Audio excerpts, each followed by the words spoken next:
So welcome to week 4. We've made it this far, and I hope that you guys have enjoyed this series. I've really enjoyed teaching it with you. I just want to remind everyone that Montana Child Care Business Connect is a part of 0 to 5 Montana, and we're the program side of things at 0 to 5 Montana. And what we want to do is to help your childcare business. That's kind of our passion and everything that we're working towards. So we're working towards helping your childcare business open. We'd love to see it grow. My big passion is to see it sustain, that you've created something that you could hand off to the next person when you're ready to step aside, or that you have a business that you're ready to sell. And then, of course, we want your childcare business to thrive because you're in business, it should be making a profit. And that's my hope and goal for every childcare provider in the state of Montana. Want to talk to you really quick about an exciting new training that's coming up. We have our next childcare management software vendor who's coming to speak to us, and I have the dates on here. These trainings begin on February 5th. I have a link here I'm going to throw into the chat for you guys. This is a link where you can register for that training. Registration is open, and these are hour-long trainings. There's 5 of them. You get 5 hours for the training. It's an all or nothing series. And this one is from our friends at Early Learning Ventures. They have a childcare management software program called Alliance Core. And I am very excited to hear all the great things that management software can do for you. So if you're interested in that, please copy that link and register today.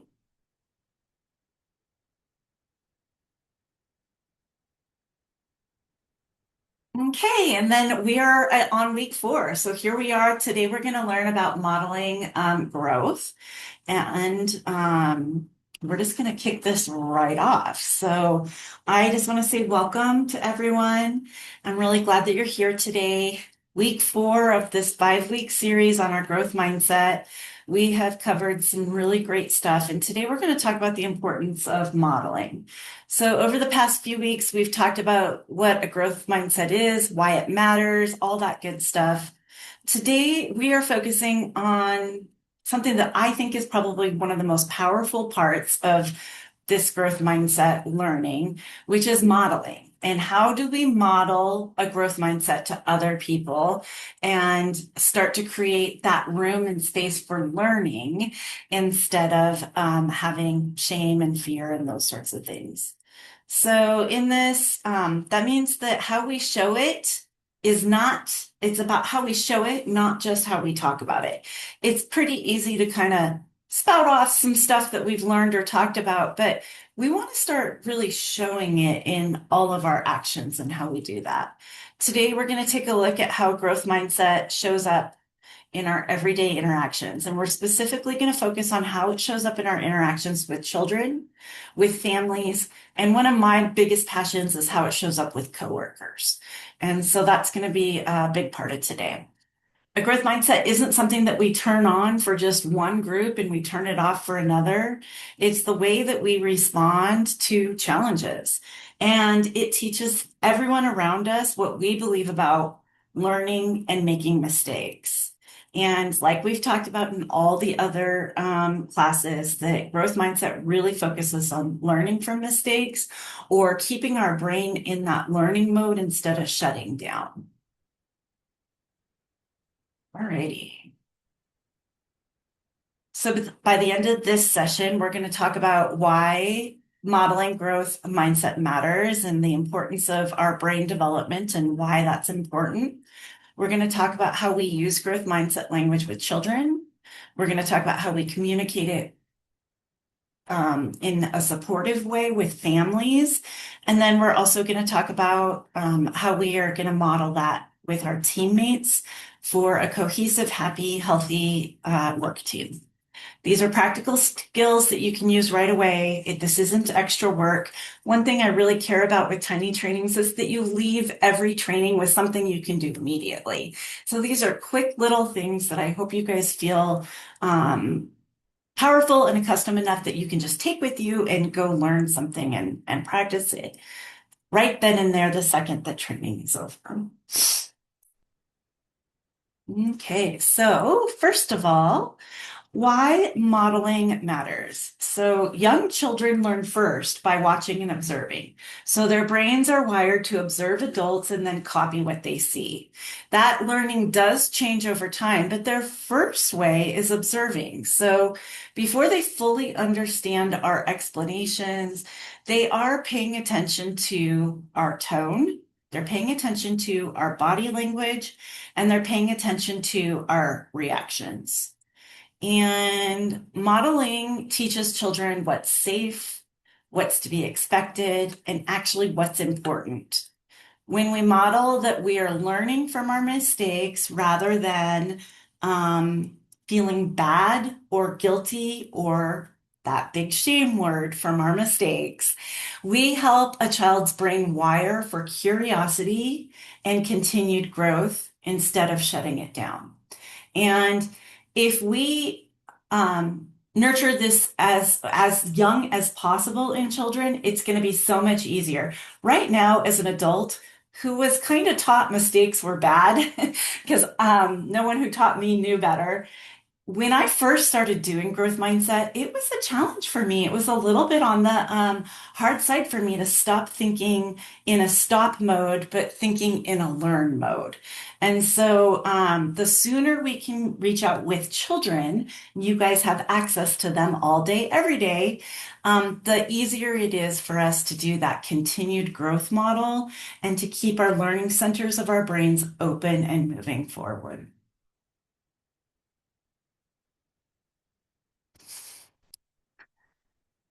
So children are always watching how we handle mistakes. They see how we talk to ourselves, and that's the first place I want to start. Can I just have a show of hands? How many of you think that your internal dialogue with yourself is healthy? Now, who wants to admit that their internal dialogue could use a tune-up? Okay. So there's opportunity there, right? And what we really want to focus on is making sure, and especially when we're around children, parents, and our teammates, even, that we're working really hard at keeping that learning center of our brain open and that we are looking at different ways that we talk to ourselves. How we respond when we're frustrated, and especially how we treat other people, even when we think that they aren't paying attention, the kids are paying attention. And our reactions often teach more than our words do. Okay. And I think you guys know this pretty good. You're with kids all the time. Um, I know that a lot of people who've done like trauma response training know that a child who's been in a trauma situation knows how to identify when there's trouble, even if there's a smile on their face, because there's so much more to see than that. So this is kind of the same thing. Growth mindset is not something that children learn just because we put up a poster or we say the right phrase every once in a while. It's something that they catch from us over time. They watch it and they learn it. And children learn a growth mindset when they see adults practicing it. So consistently in real situations, if you don't go to the, oh my gosh, but you go to the, look at what I have to learn, it can make a huge, profound difference in how that child perceives mistakes and moving forward. Alrighty, and we want to focus on the effort instead of perfection. My favorite phrase is progress over perfection. When it comes to children and the growth mindset, you want to start with what they're seeing us do. So children need to see adults make mistakes without shame. They need to see us try again and talk through problems calmly. Does anyone have an example of how they work with kids when this happens? Maybe even when they make a mistake, how do you talk to them in your program? Does someone want to come off mute and just share, like, what does that look like to you?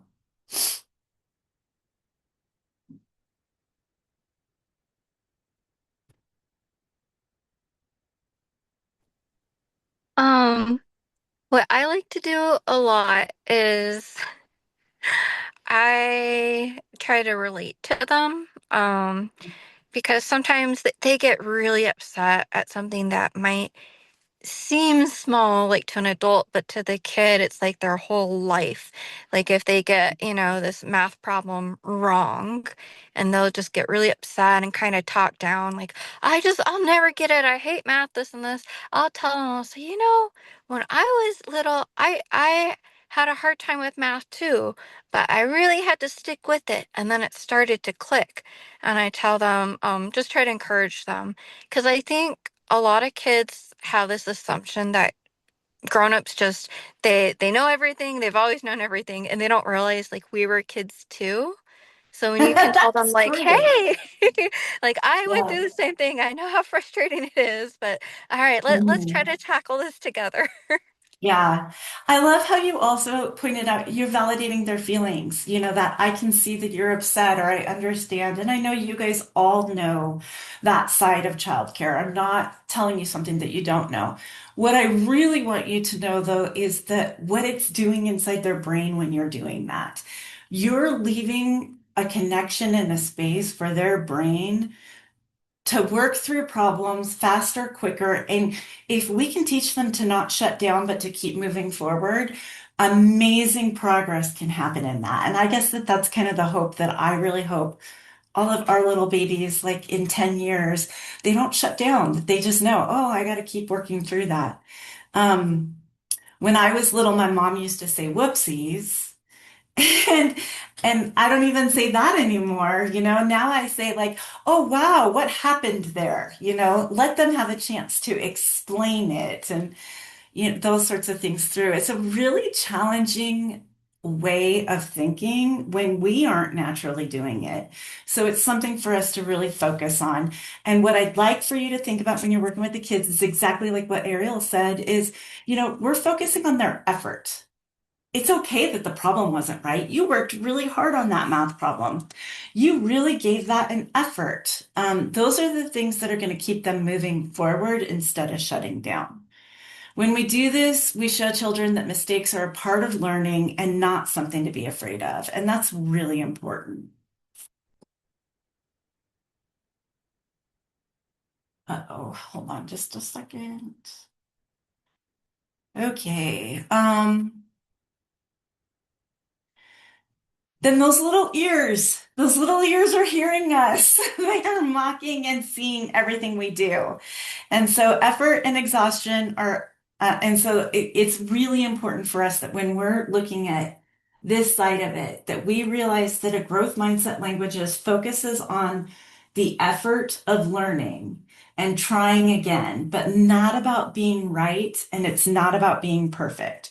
So this is just the time to be really cognizant of what we're saying and what they're hearing, letting them model that back to us. Okay, so now let's talk about how we talk to families, because this one is tricky. I taught a class last night, and in that class, we kind of talked a little bit about some of the questions that families ask us that we're just like, oh, they worry so much. They're so worried that their children aren't at the right ages and stages and that they're not learning the things right. And so, how we can model growth mindset with families can make all the difference in the world. And it can continue that amazing work that you're doing with the littles, while they're in your care, when it goes back home to them. And so, families are listening closely to how we talk about their children, and especially when their child may be struggling. The way that we communicate can either build trust and hope, or it can create worry and maybe even lead to discouragement. So, when we use a growth mindset language with families, we show them that we believe in their child's ability to grow. Families are listening for hope, not perfection. They want to know that the challenges are normal and that we're going to be partners in supporting their child. And usually, most of the time, you guys probably agree the challenges are normal. That biting is something that happens in almost every child, it's just something that happens. It's a stage they go through, and reassuring a parent that they're not going to have a bully of a child, that this is normal and we're going to move forward with this. Those are important conversations to be having. but we need to have them by modeling the right type of conversations and behavior. So, with that being said, we're gonna just give a couple of examples of language that you want to consider. Instead of saying something to a family, and this is so common, I'm guilty of this. I'm guilty of saying it to myself. Instead of saying they're struggling with behavior, because lots of times children are struggling with behavior. We could change that to growth mindset learning, which is something like they're still learning how to manage their big feelings. Okay. It's almost the same thing, but I don't know why it's putting it in this forward momentum instead of a pause or even reverse. It makes a family think, yeah, my kiddo's learning, they're developing, they're growing. And for whatever reason, that language in the brain and our neurological synapses will keep an open mind. We will keep hearing what you have to say. The minute you as a provider say to the parent, they're struggling, I'm going to tell you what, there's 500 different conversations going on inside that parent's head, and they don't really hear the rest of the sentence after the word struggle. So those are things that you can think of. Instead of saying things like, this is a problem, we can say things like, this is a skill we're developing together. And I love that one. This is something we're working on together. This kind of language helps families feel supported instead of blamed. I don't know what it is. I'm still the same way. My children are grown adults, but when they make a mistake in their own life, how many of us feel like it's our own personal responsibility, right? It's our fault our kids messed up. We must have raised them wrong or done something. We have to focus on that growth mindset for ourselves too.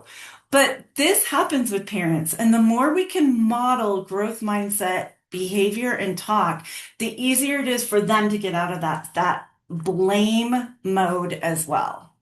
After talking with families, it can be helpful to ask yourself these questions. Okay. Did my words leave this family worried or hopeful? That question alone can guide us towards a more growth focused mindset.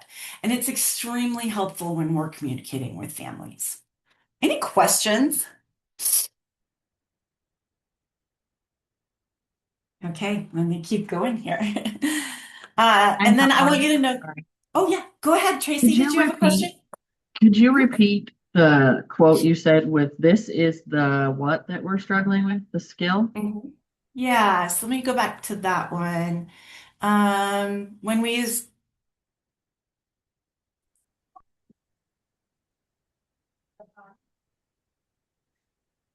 I just want to make sure I see it exactly how I wrote it. So you can say something like, Wasn't it like this is the skill we're still developing? We're learning, yes, we're this is the teaching. skill we're Okay, still working on, we're still perfect. developing. And even maybe even taking the word still out of helps that as well. This is the skill we're working on together. Okay, thank you. Those are great I ways went right back to struggling. See, couldn't to do it. remember it. Listen, it's such a typical normal thing, and we think struggling is a positive word because it's not saying problem, right? It's just like, oh, there's a little bit of struggle. Now, are struggles real? Do they happen? Absolutely. I'm not saying don't tell your parents that they don't struggle, but the mindset that you put it in so that their brain thinks forward instead of pauses and puts blame is really, really tricky, and we want to work forward with that. All right. So I want to talk about growth mindset with your teams, though, for just a few more minutes in this training. I would love it. I asked at the beginning of this class if anyone has had some kind of communication with a team member, a boss, a supervisor, and they've said something to you that has immediately shut you down. I would love it if anyone would come off mute and just share one of those shutdowns. Something that just really like, okay, I tried, I kind of like got brave, I said something, and then forget it. I'm never saying anything again.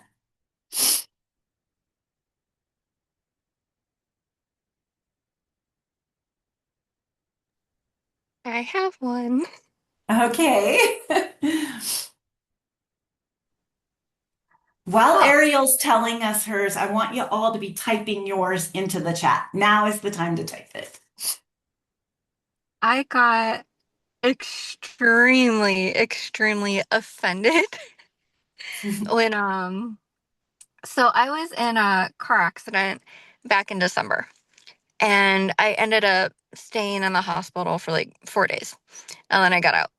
And then I didn't want to go back to work um until like everything was better because my hand and my foot was weird and there's a bunch of stuff going on. But then I got physically well enough to go back to work. But I was like really stubborn because I was telling my husband, I was like, I'm in the hospital, I could go back. He's like, you can't use both hands right now. He's like, not yet, Ariel. So I was like, so we agreed, okay, once I get like physically better and I'm like, you know, and I got really upset because like I had a concussion. And my coworker was like, "Oh, well, they don't want me around the children because they think I'm a liability." And they used the word Mm, liability probably 30 times in this conversation. And I was mm, like, yeah, I had a concussion, but I don't have like crazy TBI. Because I think in their mind, they hear the stories about like, mm. oh, this person had brain damage and then they shot up a place or like they killed their spouse or something. I was like, yeah, I had a mild concussion. Like, I'm not gonna go and cuss out the kids or slap them around now. So can you stop referring to me as a liability? Like, what? And those are the words. That's exactly what I'm talking about, Ariel, here is it only takes one word to stop a conversation and the person stops listening. They don't even hear, right? What they really are probably in the long run trying to do is make sure that you're good and that the kids are safe in your care and all that is important. But it just takes one word to shut us down. And it's happened. I'm reading in the chat here. I just want to really, I have to comment on a few things. Michelle speaks to it's always been this way. And so just go do it. I'm going to talk to that in a minute.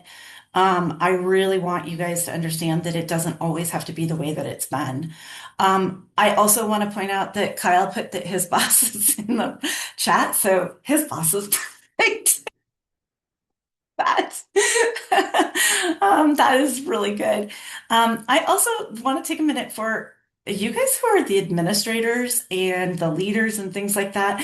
And sometimes you get told, well, you're the big boss, you're the leader, you're the administrator, you can't shut down. There's no turning off for you. And that is absolute nonsense.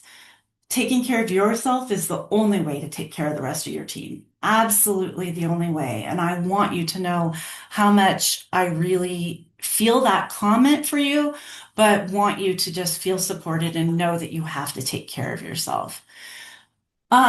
Okay, so growth mindset does not stop with children and families. It absolutely shapes our workplace culture. And I teach many different culture classes, and I'm a big person about this. Childcare is hard work. It's hard on you guys, and you have all my respect, but mistakes happen. Okay. Growth mindset helps teams learn and improve and support one another instead of placing blame. There is nothing worse than a work environment where one person is pitting something against the other. But when we all support opportunities for growth and learning, amazing things come from teams. In your work teams, a growth mindset looks like asking for help. Accepting feedback. This is something I think is tricky for all of us, but literally, even if you disagree with the feedback you're hearing, just be like, gosh, I really thank you for being brave enough to bring that feedback to the table. You're an adult. You can choose whether you want to accept it or not accept it. Put it in a space where you can think about it, mull it over, and look at it at another time. But accepting it from a peer is really important. Having a place where mistakes happen and that is okay is critical. So leaders, allow your people to make a mistake, but encourage the growth to come from that. When leaders and coworkers model this, it creates that sense of safety where people feel comfortable learning and growing. And I can't express the importance of that learning piece for moving forward. So if you have someone in your life who might be critical and use critical words that shut down your learning and make you start having internal dialogue, you might just grab a few articles on growth mindset. All of these trainings are on our website. You can link it to them and say, hey, you might want to watch this. This is cool. If you're comfortable, okay, so we just talked about all the things that make us feel unsafe at work. What I want you guys to do is instead of saying things like, that's how we've always done it, we can say, let's try something new.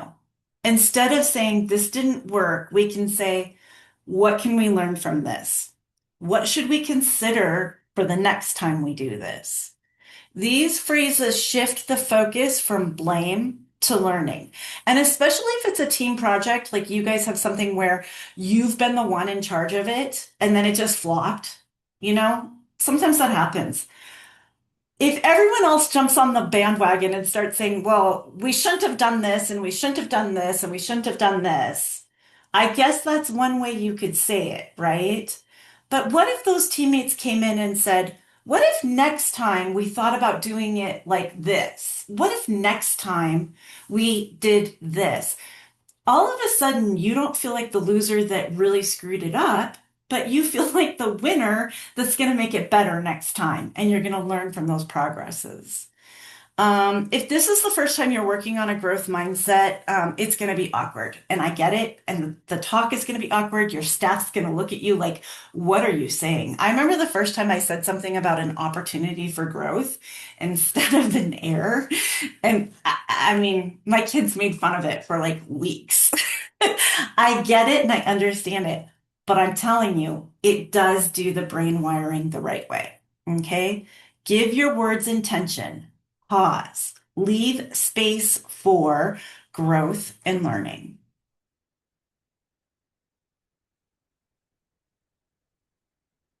So one thing I want you guys to just think about this week is to answer this question. This week, I'm going to model my growth mindset by, okay? And I want it to be simple, does not have to be something big. It can be small, consistent actions are what builds new habits. So just think of one thing that you're going to do as you move forward this week that's going to help you model growth mindset. It can be with parents, it can be with teammates, it can be with children.